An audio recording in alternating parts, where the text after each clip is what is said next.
Bien, vamos a ir a otro tema para hablar de política, porque desde la Democracia Cristiana anunciaron que van a estudiar su posible apoyo a la acusación constitucional que están promoviendo desde sectores de la oposición contra el presidente Sebastián Piñera. Esto después de la decisión del gobierno de ir al Tribunal Constitucional. Queremos ahondar en el tema junto al presidente de la ADC, Fuad Chahín. ¿Cómo está, Fuad? Gracias por el contacto. Hola, ¿cómo estás? Buenos días, Sebastián. Buenos días. Fuad, después de algunos comentarios, análisis particulares de distintos parlamentarios, hay una confusión respecto a la posición de la ADC. ¿Cuál es la posición de la Democracia Cristiana frente a la acusación constitucional? Mire, lo que ocurre cuando se planteó que esta acusación tenía como único fundamento el que el presidente de la República había recurrido al Tribunal Constitucional y el primer retiro no recurrió, la verdad es que era una acusación que no tenía base jurídica alguna como para poder respaldarla, y en eso nuestro jefe de bancada fue muy claro en decir que la bancada de diputados no iba a participar de esto. Sin embargo, claro, luego empezaron a aparecer otras posibles causales, otros fundamentos. Algunos diputados dijeron, bueno, entonces sí, y se empezó a generar toda una confusión y un desorden. ¿Qué es lo que hicimos nosotros como mesa directiva? Nos reunimos con nuestra bancada y dijimos, miren, los responsables primero conocer cuáles son estos posibles antecedentes, cuáles son estos posibles fundamentos, analizarlo, estudiarlo y después tomar una posición que sea una posición además unitaria y no que empecemos a fijar posturas individuales respecto a una eventual acusación que ni siquiera conocemos. Entonces, lo responsable es, mire, quienes están promoviendo esta acusación, que presenten todos los antecedentes, los argumentos, y la ADC responsablemente lo que va a ser estudiarla desde el punto de vista del fundamento jurídico, de la viabilidad política, y vamos a tomar una decisión. Pero ese fue el último punto de la declaración, porque creo que la urgencia son otros dos temas que, si quiere, luego le comento, que son las prioridades que nosotros fijamos como partido, y por lo tanto, sí, vamos a hablar de eso. Posiciones que vamos a estudiar la acusación y no otra cosa. Ajá, vamos a hablar al tiro de eso, Fuad. Pero déjeme volver al punto de la acusación constitucional. El presidente, a juicio de ustedes, yo entiendo que van a esperar los antecedentes del libelo, pero a juicio de ustedes, ¿ha comprometido gravemente el honor o la seguridad de la nación o ha infringido abiertamente la Constitución o las leyes? ¿Hay indicios de algo de eso que son las causales por las cuales se podría presentar la acusación constitucional? Bueno, yo conozco cuáles son las causales que están en el artículo 52 y por eso es que a mí me gusta tomar una decisión con antecedentes. Con los antecedentes que se plantearon inicialmente, evidentemente que no había fundamento, y por eso es que quienes están buscando estos antecedentes tendrán que entregar fundamentos, argumentos, tanto de hecho como de derecho, y responsablemente los vamos a analizar antes de tomar una posición. Y eso es lo que hemos dicho, que a mí me parece que es la posición seria. No podemos terminar embarcados o descartando algo que simplemente no conocemos. Lo importante hoy día, creo yo, Sebastián, es cómo salimos de esta crisis institucional, porque pasamos de la crisis sanitaria a la económica social, y hoy día estamos en una crisis política institucional que puede terminar en una crisis de orden público si no somos capaces de actuar a tiempo, y es ahí donde nosotros queremos focalizar nuestro esfuerzo más que en otra cosa. Es que ese punto es bien relevante, Fuad, porque algunos, los que están impulsando esta acusación constitucional, en la práctica lo que plantean es que hoy día el presidente Piñera no estaría habilitado para seguir adelante al mando del país, porque por las crisis o por las condiciones en las que se está dando esta crisis más bien, y por las decisiones que ha ido adoptando el gobierno. ¿Usted cree que efectivamente esa es una vía de solución o sería agravar el problema? Mire, lo que pasa es que a mí no me gusta como si esa es la vía de solución, porque es un camino que no va a llegar a ninguna parte. Todos sabemos que una acusación constitucional respecto a un presidente de la República requiere 2/3 en el Senado. Y esos 2/3 no van a estar. Entonces, indudablemente que uno las acusaciones tiene que ponderarlas en su mérito, más allá de su eficacia.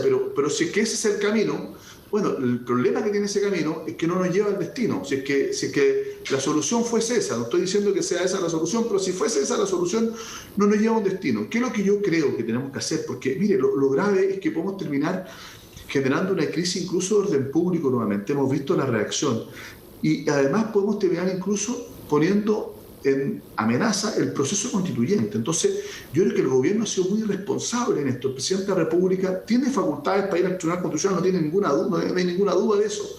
El tema es que las facultades del presidente de la República tiene que ejercerlos con prudencia, y no, digamos, generando esta situación en la que estamos. Y por eso es que lo que planteamos nosotros como primer punto de nuestra declaración es respaldar lo que señaló la presidenta del Senado, Yana Proboste, y nuestra candidata presidencial, de decirle al gobierno que aquí hay una oportunidad, primero, para dejar de tocarle el bolsillo a los trabajadores con los retiros del 10%, con el tema de la idea de otros candidatos del fondo de cesantía, y que realmente lleguemos a un acuerdo serio, transversal, formal, de que este va a ser el último retiro, que vamos a tener una reforma tributaria, porque el gobierno tiene hoy día el problema de retiro, que se aprobó por 122 votos en la Cámara, ¿no es cierto?, por 81 votos en el Senado, pero se le viene inmediatamente el tema de el impuesto a los súper ricos, del impuesto que nosotros planteamos a las megaempresas, etcétera, y resulta que, entonces, ¿qué es lo que vamos a hacer? ¿Vamos a ir nuevamente a que el Tribunal Constitucional resuelva esto?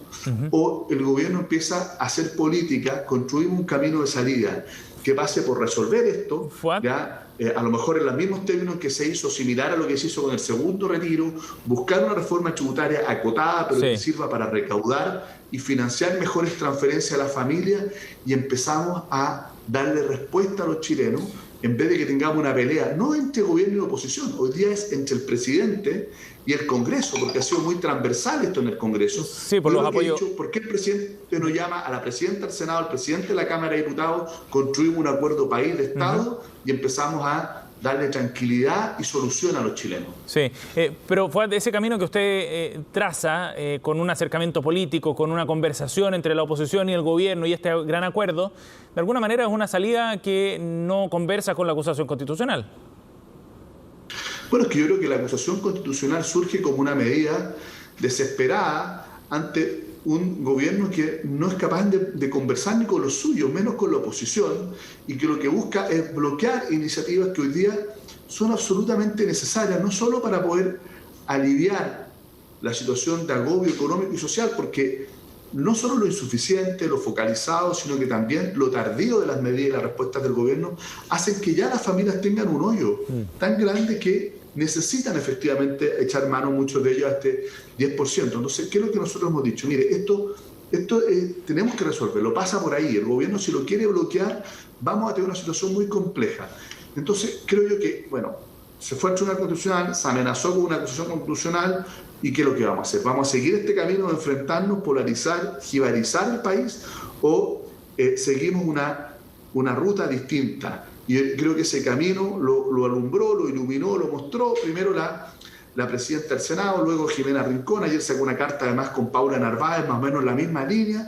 Y yo entonces lo que creo es que hacia allá tenemos que avanzar y darle respuesta a los chilenos, que pasen por viabilizar su retiro del 10% para quienes lo necesiten, que pase por tener una reforma tributaria recaudatoria, sencilla, pero que ponga el foco en los que más tienen, ya sea las megaempresas, patrimonio, exenciones, ¿no es cierto?, etcétera, y royalty. Bueno, hagamos un paquetito bien hecho, técnicamente bien elaborado, pero que recaude lo necesario para poder universalizar las transferencias del Estado y evitar futuros nuevos retiros. Yo creo que ese camino es nítido, es claro, es viable, solo depende hoy día de que el presidente de la República deje atrás la soberbia, esa actitud de zarracatín, y que de alguna manera empiece a hacer política pensando en el país. Pero de todas maneras, Fuad, eso pasa sí o sí porque el gobierno desista de ir al Tribunal Constitucional, ¿no? Porque esa sigue siendo la piedra de tope. Lo que están proponiendo, y lo han planteado incluso parlamentarios de Chile Vamos, es que el tercer retiro se lleve a cabo, que el gobierno desista de ir al TC, pero eso por ahora no estaría dentro de los planes del gobierno.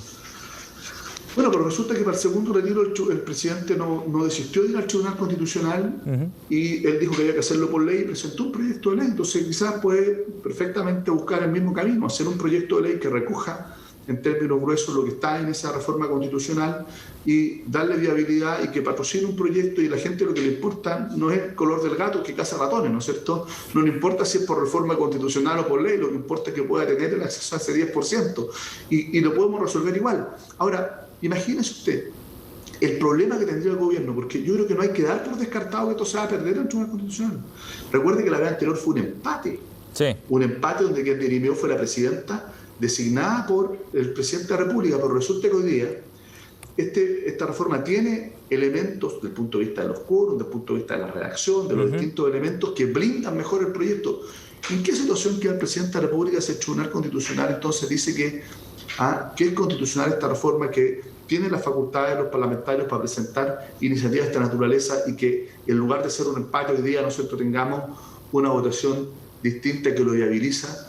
La verdad es que el presidente de la República queda en una situación insostenible ante el país. Entonces, yo sinceramente creo, Sebastián, que está jugando con fuego. Y yo creo ¿En qué que sentido, la paz social... Sí, está jugando con fuego porque podemos terminar con un gobierno que quede no solo sin apoyo, ¿no es cierto?, de la ciudadanía, que lo perdió hace rato, sin apoyo de su coalición, que también la perdió, sino que, en definitiva, generando una crisis institucional que termina resolviendo el Tribunal Constitucional, y que el Tribunal Constitucional es capaz de dar las respuestas que no es capaz de dar el gobierno. Entonces, yo creo que eso hace que simplemente el gobierno pierda toda credibilidad e influencia en estos meses que quedan, la poca que tiene. Entonces, yo sinceramente creo que en lugar de eso el presidente de la República tiene que ejercer su rol, ejercer sus facultades, pero para poder construir soluciones institucionales con el Congreso que resuelvan estos problemas, porque hoy día es el 10%, pero mañana es el proyecto, digamos, de impuesto a los súper ricos, etcétera, y tenemos que buscar una solución global que le dé tranquilidad y certeza al país en un momento tan frágil como el que estamos viviendo. Bien, Fuad, gracias por conversar con nosotros esta mañana, muy amable, buen día. Muchas gracias a ustedes, estén muy bien.